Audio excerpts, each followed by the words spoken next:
there is something I found so profoundly beautiful with the Lonely Spaceman. You know, whether it's Yuri Gagarin or if it's David Bowie's Major Tom, you know, these kind of the idea of that person floating around outside of our world and the planet just keeps on doing whatever it's doing completely irregardless of the fact that it really points out to our own insignificance, doesn't it, you know, individually.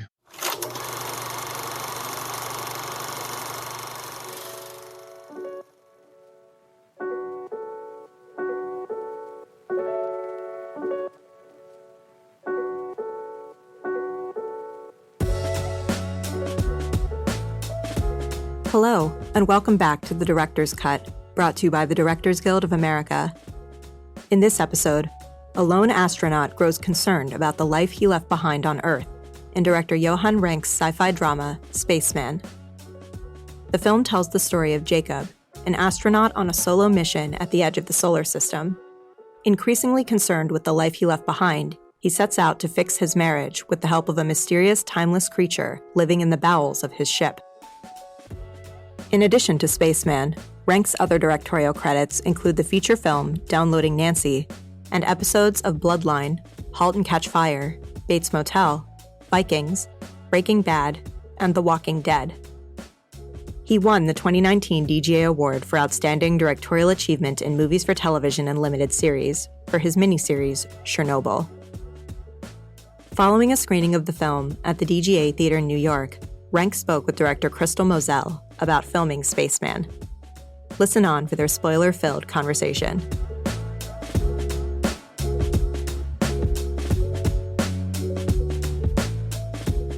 I'm so happy to be here with Johan. I watched a cut like a year and a half ago, and it's really blossomed into such like a beautiful meditation, and just I cried. I felt so many things, but like the main thing, I was just like completely immersed into this world, and like I was there with them. And we were talking about this earlier, that like the cut that I watched before, it was more of like focused on Adam, but this cut like really just was about both of them, and like the love story came through so well, and it was just beautiful. So I really like. I mean, again, to talk about a couple of things. I mean, the immersion aspect of it is my kind of route of doing what anything I do, I think, film-wise, because I like it to be experiential. I'm not so interested in making stuff in which you're like on the outside looking in on a diorama or something. I want you as a viewer myself to kind of participate in what's going on. So it's always about how you think of the camera as an eye and what that eye kind of means in terms of perceiving the film, I guess, you know. So to me, it's always about that, you know, an observational kind of approach, but in which you kind of think about as you know, the storytelling happens through your own eyes. You're watching it with your eyes rather than through somebody else's eye, kind of thingy. Absolutely, and you're just like immersed in there, and you're claustrophobic, or you're having these like crazy memories, you know. But I mean, also to answer your other question there, you're kind of coming, you move in tricky ways. You could pose two questions to me in one stroke. You know? I didn't even mean to do that. No, but yeah, you watched the cut like a year and a half ago, and we were sort of, you know, beauty and, you know, both the things with filmmaking is always that you're translating something from the page to film, you know, and when you're reading a script on a page, you tend to kind of give it, you know, whatever impressionism is amongst those words is something that you know, try to, that becomes part of your journey when you're reading the script. And then when you film it, stuff always happens, you know, it's, you know, things that you feel are very sort of functioning in the script doesn't function the way they should be once you translate it into film. And all of a sudden you're dealing with like everything from, you know, a certain sort of cadence and balance and real estate, you know, and the one thing that we were feeling back in the days when we were showing you the script was like that, the idea of having Lenka, the wife, as a kind of like a shadow figure, you know, somebody, you know, who's almost solely represented through his memories, and that we kind of pieced that together. didn't work. Yeah. Because she was walking around in this film like a mime artist, just like, we would see her, very sort of obliquely in various kind of situations, but she didn't. It became really bad actually, because we had no idea about her wants and needs and all this, and she came across as like not in a good way at all. So we knocked our heads together and shot a few scenes with her on Earth in various, and trying to sort of get her side of the story a little bit. Well, it was a great decision because it feels like a completely different film, and I love it. So how did this come about? Like, did you read a script? Like, I read that you read the script first and then the book. How did it come to you? Like, what? And Michael Parrott's, who's sitting up there, who produced the film and has subsequently become my partner. We have a company together in which we develop things because we realized how like-minded we were and how we looked upon things. But he was at another company back in those days, and so he optioned that book and developed a first draft of a script from that and sent that to me. So I read that first draft of a script. I had just come out of a very long and cumbersome production, so I was like really beat and tired, and like always after those kind of jobs, you're like questioning if you're ever going to do something again because you're just so spent. And I was like walking around in my neighborhood in Brooklyn thinking about opening a restaurant. That was what I wanted to do. Like, no more travels. I'm just going to make good food, have good music in here. The kids can come and eat. I know the feeling. Do their homework at the table there, and that's. Of course, that never happened and was never intended to happen. But the script came, and Michael sent the script over, and I was like immediately like, oh God, I got this. This has to be done. You felt the feeling. I felt immediately. So read a book immediately after, and then we pretty pronto got into it actually, because I really loved that first draft of a script because of a lot of reasons. It was to do about a person that I very much can relate to. Somebody on one end is perhaps a little bit sort of self-centered, self-involved, and vanity issues, even narcissism issues on one end, but on the other end, has a profession or vocation or whatever you want to call it that is, literally a calling. You cannot not do what you do. Sometimes I feel like a priest, in terms of like, I have this vocation that I have to do, and there's nothing I can do about it. Which is, since I was a kid, I've only ever done one thing. I've never been employed or anything like that. I have translated my feelings into something that's tangible to others in order to try to make myself understood. That's what I've done, and I can't stop that. It's like the scorpion and the frog. It's in my nature. I know that feeling. I don't know why we're talking about that, because you didn't ask about that, did you? No, but I like where that's going, because I think that it's it's like kind of this addiction. Yeah. But it's a beautiful addiction, and you're creating, and I think that it's not something that everybody can do.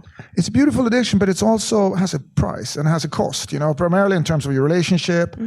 I'm on my third marriage, which hopefully it's going to work out this time, and so on and so forth. And because, you tend to, like Jakub says in the film, like, I've just got to do this thing also. And Lenka says, but you keep on saying that, you just have one more thing, and then you're going to slow down a little bit and be with us a little more. And you just keep on like, but I got to do one more thing, and this is the last trip. Yeah, well, you keep on saying that also, because we know it's not going to be the last trip, and so on and so forth. What does the third wife do? She's a writer, so for film. No, she writes book stuff. Yeah. Okay.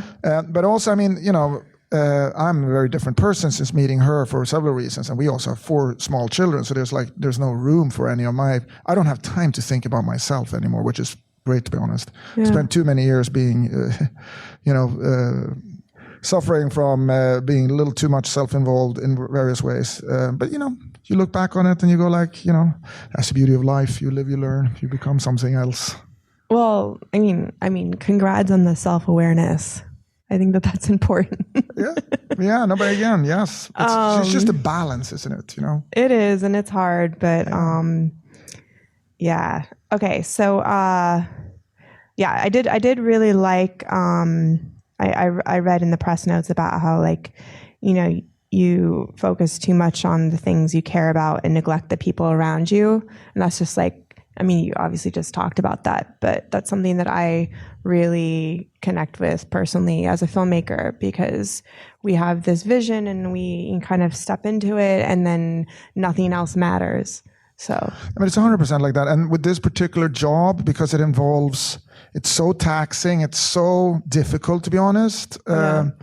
It involves travels, long periods away. I mean, if we would have the same ambitions and the same kind of energy poured into being, you know, for instance, a writer, then at least we could do all this from home, you know. But the issue is that you always have to go somewhere close to Jupiter and look for that purple cloud, you know, and it's never in your own, you know, home office or anything like that. And that's kind of the issue of it, you know, that it's always involves you taken far away, you know, at all times. Agree. As you did with your character, which is great. Okay, so you got the script, the first draft, and then, so how does this work? Like, I personally haven't ever worked with somebody else's script. Were you able to weigh in and collaborate on the next drafts and kind of like bring your ideas in? Like, how did that work with the writer? No, I mean, it worked really well, you know, because there's always that sort of process in, you know, a filmmaker who's not necessarily a writer taking interest in a script, that there will be a process in which, like, this script will have to kind of be, you know, laced with certain aspects of who I am, you know, and most of the time those kind of processes go well because a writer kind of likes that bit, you know. Let's start talking about these elements or these scenes here that you have written. They're doing kind of the right thing, but we just have to, you know, find another way in, and so on and so forth. So Colby, you know, we spent quite some time, you know, working on that in order to get it to where we need it. I mean, the other thing with Colby, he's a young guy. I'm an old silverback, you know, and to some extent, the movie deals with certain sort of, you know, sort of certain aspects of the human condition that you have to have lived a little bit to, you know, be able to fully understand. I'm going to sound like a condescending dick, but a little bit like that it is. And I think, you know, and I think Colby really understood that in our work, that, you know, like, you know, these kind of the deeper melancholy in a relationship that is kind of fracturing in this way, you kind of have to have lived it, you know, in order to really find representative moments and how to get it to where you want it to get, you know. So, I mean, again, the process was meaningful and fruitful, and we spent a lot of time doing that whilst we were sort of trying to figure out how to get this movie made. And because it's always one of those films that this is like a, you know, a smaller film in one way, because it's not like necessarily a conventional, following the traditional vernacular of film sort of box office smash. It's a very different film, but that unfortunately happened to cost quite a lot of money because of you know, zero gravity and Space Spider and all that kind of stuff. So we were just trying to wrap our head around how to make that work, you know. I mean, absolutely. I mean, to me, it's, you know, I'm thinking of films like 2001, Space Odyssey, and, you know, films that I think, you know, had the bigger production, but it has like a meditative, I don't want to say independent, because, like, you know.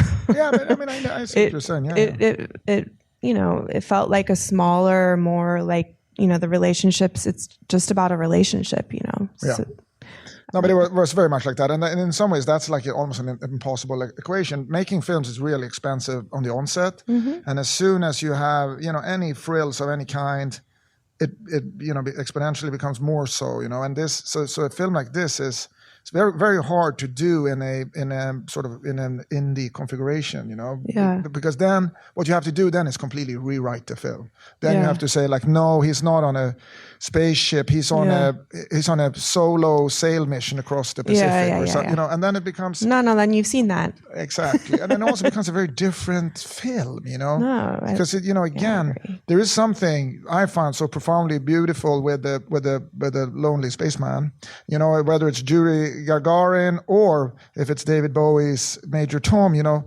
these kind of the idea of that person floating around outside of our world, and the planet just keeps on doing whatever it's doing completely irregardless of the fact that one it really points out to our own insignificance, doesn't it? Individually. And in the book and the script, originally, like it was like the toilet that was making the sound. It's so simple because it's like I really like that the story and the way that you brought it out is just like really about these like simple things that probably this person goes through in space on the daily, like what they're eating, like a sound is the only thing that they think about every day because it's the only thing that they interact with. Yeah. And, like, it's very nuanced. And I mean, Adam and I had a conversation with the astronauts on the ISS, and we had a Zoom with them, which was tremendously cool, I have to say. We were talking because I had a lot of questions. Adam had a lot of questions. Adam had questions more in order to get into character, I think, and my question is more like curiosity driven, like what does it smell like on the ISS and stuff they say? Like that. And then one of the other things is like, which I was really, what are you afraid of when you're up there? What is scary? Because you're not going to be an astronaut if you're scared of being in space or being in zero gravity or being away from Earth. But what are the fears pertaining to? And because there must be something about, and how does that affect you? Is there a fear that affects you, and so on and so forth? So those kind of questions we had, but it was really magical. And he's floating around there with his laptop, and then all of a sudden he comes into where their kind of window is, the observation dome, and he just kind of flips the computer. Hey, check this out, guys! And he flips it around and Earth through the window.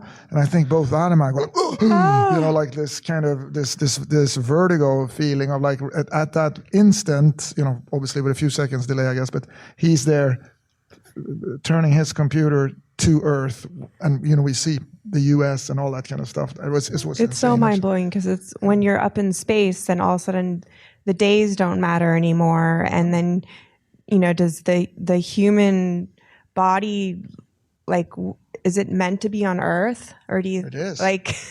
But it is. It's like Jakub in the film. Hanush asks him, "What's the purpose of this?" When he's on the treadmill, and he says, "I have to do this 2 hours a day to keep my bones from deteriorating completely." So gravity is definitely a thing, and also, I mean, the interesting thing with this film is like if you think about it, like, why the hell do a solo journey to Jupiter? Why couldn't there be a couple of them in there? Could hang out. Yeah. So, but it also kind of makes sense if you are that person who wants to sort of be the first and only person on the doorstep to the universe. It's like, also if we're going to do this high risk venture, might as well just risk one guy instead of 3 guys or something. I mean, there's so many things that, like, again, this is from Yaroslav's book, and it's just sort of part of the. It's a better movie with just one guy. I know, but it's also, I can't help thinking. People have asked me, to me everything is form and function to some extent, including this. And people ask me like, what's the deal with this kind of analog spaceship? Was that a creative choice? And I go, it's not a creative choice. If you're going to go on a solo mission to the other side of the universe, you're going to want to be able to fix anything with your bare hands. Absolutely. Everything has to be analog and as mechanic as humanly possible. If you're just going to have a bunch of iPads everywhere, how are you going to be able to fix any of that? Secondly, if you're going to do that, you're going to want everything exposed. You're going to have every cable, everything like that, so that you immediately can identify what's wrong and just swap. I mean, it's beautiful. Yeah. It's like, it's like just the inside of a spaceship. It reminds me, like, I mean, I did a film on this robot, and the lab that they work on her in is not like all fancy. Like I expected it to be all fancy and high tech, and it's cords and wires and texture and weird lighting and. But there is some kind of sort of thought that, like, the future is going to be, very white and pristine and clean. And it's like, no. I don't think so, man, at all. I think the future is going to be more chaos. And I think it's going to be, there's a hell of a lot of other things that drives the aesthetics on the future. But I don't think that the future is going to look like an Apple store at all. Not at all. it's not that very appealing. It's not appealing, but also it makes no sense. It's not. There's no functionalism of meaning to that, and it's soulless and it's dead and all that. And primarily, if we're talking about something like this is a research station. This is like a spaceship going on a research mission. Of course, it's going to have whatever wants and needs for him to do what he needs to do is going to be there right in front of him, and that's it. Yeah.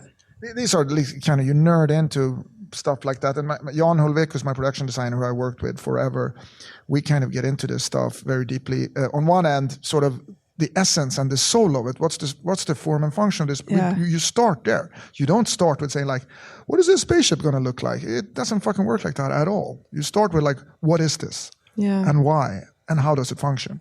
So, and Johan, who's not only a brilliant production designer, he's also profusely intelligent. He used to be an astrophysicist or something like that before he went into production design many years ago. So he's like, insanely intelligent, and so his creative process is great, because I think creative processes are, whether we like it or not, they're problem solving. People who are not involved in the creative circuit in any way think that it's like some kind of beautiful, divine sort of inspiration, but it's not. We identify problems and we figure out ways to solve those problems, and just by doing that, you end up in new worlds, basically. Yeah. So Jan and I spend a lot of time talking about sort of the whys and hows about this spaceship, and then when everything like that is getting done, then we spend another months talking about 24 nuances of teal green and which one we're going to use, and so on and so forth, because we're both, passionately interested in the visual image as well, but it has to come from the right place in the beginning. Otherwise, it's just like, it just hangs in nothingness, Yeah. So Adam Sandler, how did that happen? Like, was he your first choice? Like, yes and no. What happened was that I was in Los Angeles for some reason, I don't really remember, but when I was there, we were doing a bunch of general meetings with actors. That's something like, as a director, you do that. There's agencies like, hey, this guy wants to meet you, yay or nay, and you go like, yeah, or no, if you don't want to. And this Adam thing came up. I was like, I want to meet him. I love him. He's an incredible actor, and there's so many. I love Punch Drunk Love and Uncut Gems and funny people and that, but I also love Clique and a bunch of other dumbass films he's done, and I find him very compelling. So yes, of course we're going to meet. So we sit down and have a coffee, and he's immediately, this very kind of beautiful human being, and you immediately understand that, he's the real deal in every aspect. He's tremendously, obviously funny and humble and generous and smart and ambitious. And he, as we're talking, he asked, like, I heard about this space film. What is that? So I tell him about it, and he goes like, I want to be in on that. That's like, I get that guy completely. That's kind of me, very ambitious guy, tremendously sort of successful career. But again, with the price you have to pay from being away from family and friends. Absolutely. And whatever it is. So I mean, that's kind of how it all started. I actually even said to him, like, yeah, you know what, I think you would be really good for us, but I know you're the world's biggest kind of comedy actor, but I don't know if you're going to be able to finance like a film like this. This is more in the drama side of things, and unfortunately, this film is going to be kind of expensive. And he goes like, how much money do you need? Well, I don't know. He told him, like this much. And he said, I can get it for you. And I go, why? Well, I have a deal with Netflix, and they'll do the films. We'll find a way. Great. And just a few weeks later, we were kind of in production. That's amazing. So it was like very serendipitous meeting. I loved meeting Adam, and I've loved every second since. He's a joy to work with. He's an incredibly, really compelling and serious actor in that sense, and also he's so fearless. I think that is the cool thing with him. Like he has no zones of discomfort. He's like up for anything, And I said, like, we got to kind of flip the one thing of this film is like I want people to watch not Adam Sandler, to be honest. I want them to watch this character. Absolutely. So we got to have to find this very subtle. You're tired, you're jaded, you're disillusioned, and you're heartbroken, and you're arrogant, and all that kind of stuff. But it's not a caricature of that guy. It is that guy, And you're being hung by all of these apparatuses and things, and because I think the the cut that we watched, those weren't painted out yet as well. And that was amazing. Tell us about that. It's a horrible thing to do. It's not fun at all. I mean, it's like, you hang day in and day out on that in your own body weight, and it starts cutting in on like day 23. That is literally... How many days did you shoot? I mean, I don't remember. How many days did we shoot for Michael, the whole film, you know? In New York, 30 in the spaceship. Yeah, okay, there you go. Yeah. Oh. But I mean, I could see him in, the camera's up here. We have a very subtle performance, and he's talking to Hanush, which in fact is a tennis ball, which is what he's acting towards all the time, Was Paul there doing the voice? No. Was somebody there doing the voice? Yeah, I mean, we had Elke, my beautiful performance dance friend that I worked with over the years for various purposes. I brought her in because I felt like at least she's going to be able to embody some of the weirdness of this spy, because she's a performance artist, So Adam Did she get in and do that? Oh yeah, she did to some extent, and Adam was completely freaked out by her. But they also kind of found a relationship there. And Elke is amazing. She's a dancer. She was in both I did the two last videos for David Bowie before he passed away, and she's in those videos, and she did the choreography for one of them. Her. And she's just like this amazing person. I use her. But nevertheless, what I wanted to say was, like, when Adam's doing this delicate performance and against the tennis ball with Elke behind the wall or whatever, and then I yell cut, and I see his face, the minute I yell cut, contort, but get me down, because it's hurting so much. So he's like acting through that pain. I mean, it's real pain, But there's probably something very related to being in space, to that pain that he was feeling physically in his body. So I think it worked. 100%. I mean, Adam is that kind of guy who uses, anything to get into whatever space he needs to be fully and properly. I mean, he's not a method actor, and he's not necessarily, a traditional kind of technical actor, and like other act, like Carrie, for instance. Mulligan is tremendously, like a fine-tuned equilibrist in what she's doing. But Adam is tremendously talented, and he has this ability to use. He uses like music, and he uses certain things to just get into the moment which he wants to be, and then he just performs within that. But he plays. He's very much a music guy. He plays music all the time, and he uses music. And sometimes if I would just like, okay, I know what we can do now. If we were shooting something, he had issues or something, I'll find a song that I knew would kind of push him in the right way, because I love music too. I used to be a musician, blah blah blah. Yeah. So and it really worked for him. Interesting. But it's like you say, yes, he used whatever he could to get into the place he wanted to be in. It's like he performed properly based on that. Now, is there a reason why Paul didn't do this on set with you guys, or did you figure out later you wanted him to? No. Paul came and visited, but you can't have Paul Dano be day in and day out off camera just feeding lines to an actor. I mean, he's a movie star, you know what I mean? And also, so him and Adam, they rehearsed a bit, and I rehearsed with them, and we kind of found the voice of Hanush and all that kind of stuff.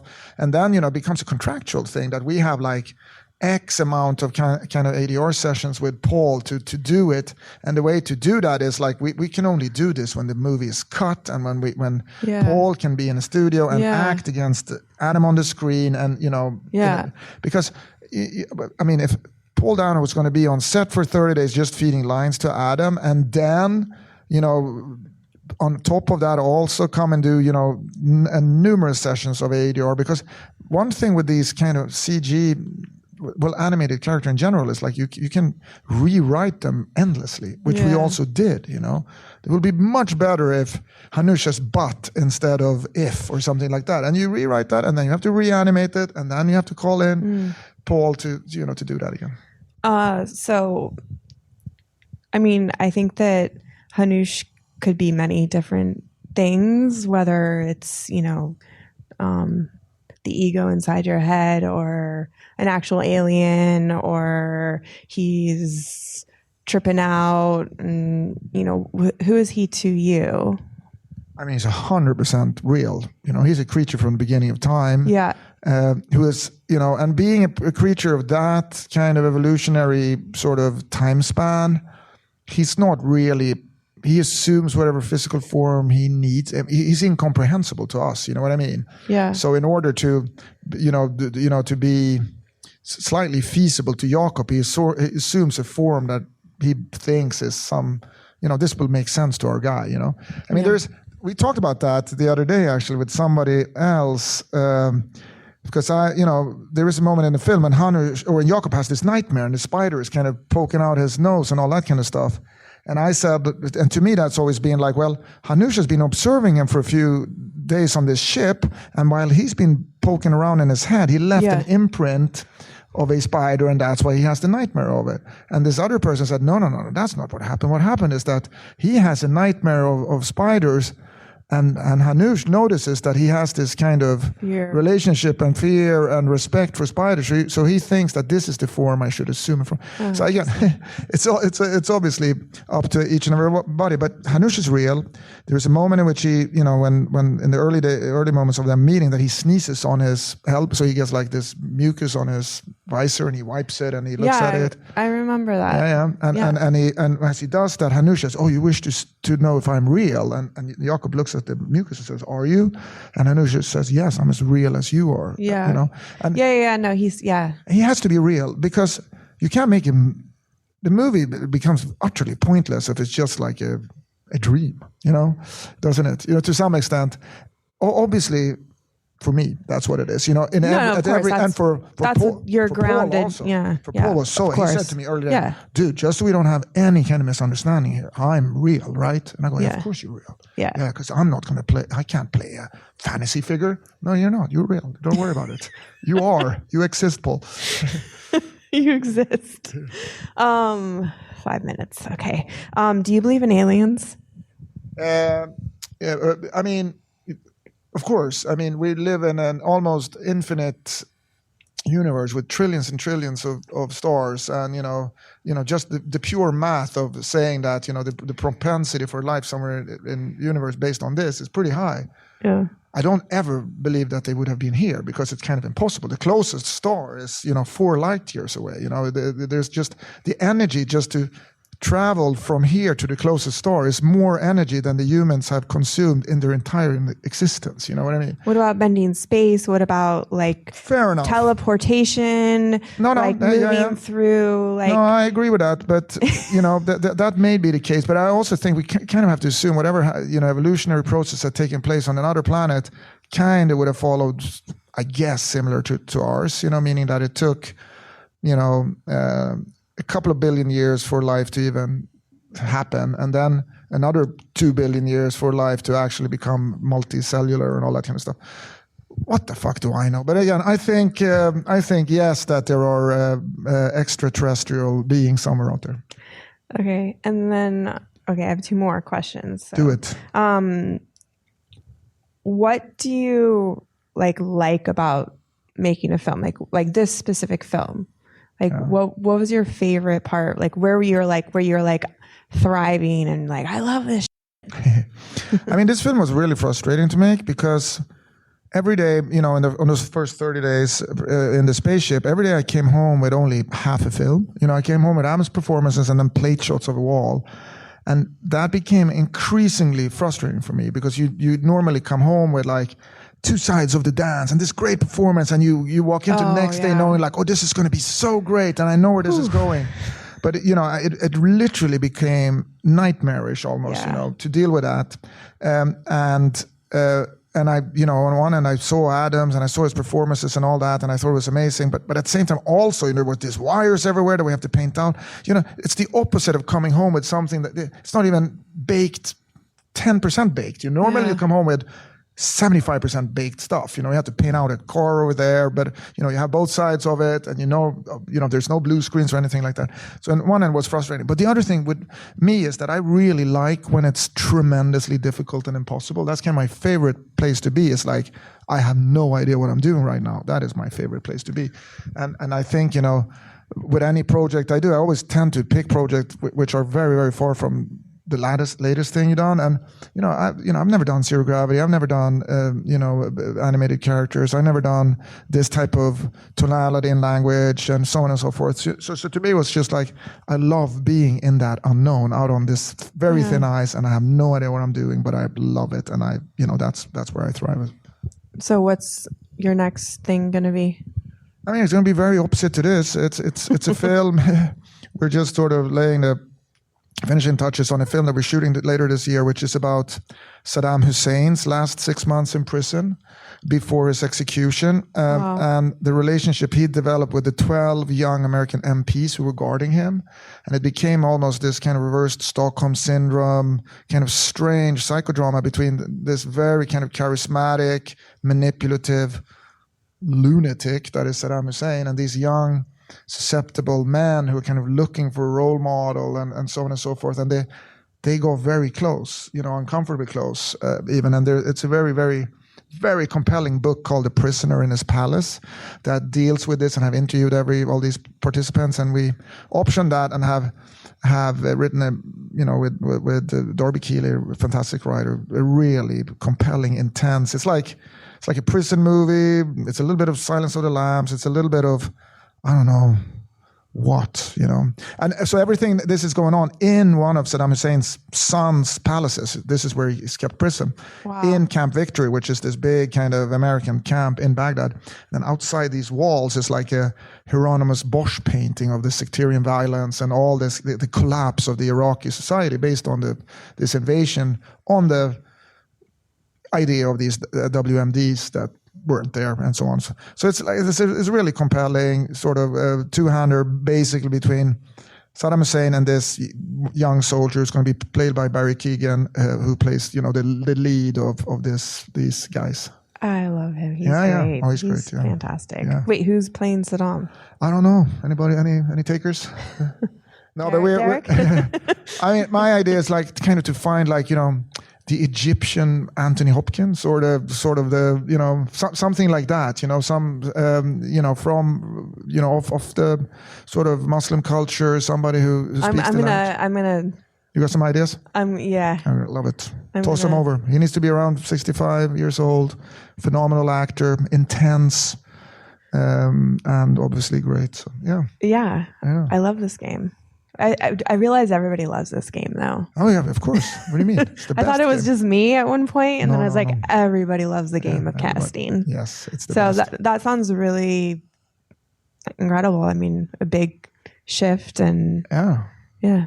But it still seems like it's like the small relationships, which I think is your. No, it's you're not. Good It's at that. not it's not a war movie. It's not like Zero Dark 30 or anything like that. It's not at all. It's about. But even like Chernobyl was like about the relationships. No, but exactly. I mean, that's a good example, isn't it? Because that is like it was. We're not. It's not sensationalism or anything like that. It's like a real story with real themes told in the shape of these characters, and it deals with. I mean, the book starts with this incredible moment in which they're sitting in a helicopter, Saddam Hussein and all these 12 MPs on the way to his execution, and they're sitting there, and all the 12 MPs are sobbing because their friend is going to go get killed. And this is even after a trial, because there was a trial, in which he's charged for sort of crimes against humanity and all that, which was like. All the stuff he did in terms of gassing Kurds and all, the war crimes and the purge and all that kind of stuff. It's like, but still, this guy became so important. These guys, it's humanity, because we create relationships with people, and all the details get just thrown away. No, but it's true. It's true, and that's how we work. It's like the frogs and the pot there. The idea of turning up the temperature and nobody understands when to get out. It's like we're so primitive. We're such a new species. We'd only been, we left sort of the African continent like 20,000 years ago, something like that, not much more, and we have no idea what we're doing. We're such a young species that we haven't even figured out how to live, the kind of the shortness of time in living in these type of societies we live. We haven't even acclimatized to that. We don't have we can't even collaborate. You know what I mean? We're just like, it's insane. We're a mess. Yeah, we're a big mess, man. Yeah. And let's end it on that. We're a mess. All right. That's a perfect way to end it all. Thank you so much, Anyways, guys. thanks for having me. And my pleasure. I really liked seeing kind of the progression of this film. So Yeah. You've been in it for a bit, so for sure. Yeah. Cool. All right. Thank you, everybody. Thank you. Thank you for coming. Thanks for listening to another DGA Q&A. The Director's Cut is available wherever you listen to podcasts. And please share, subscribe, rate, and review. We'd love to hear your feedback, and you can help fellow film buffs find the show. Thanks again for listening, and we'll see you next time. This podcast is produced by the Directors Guild of America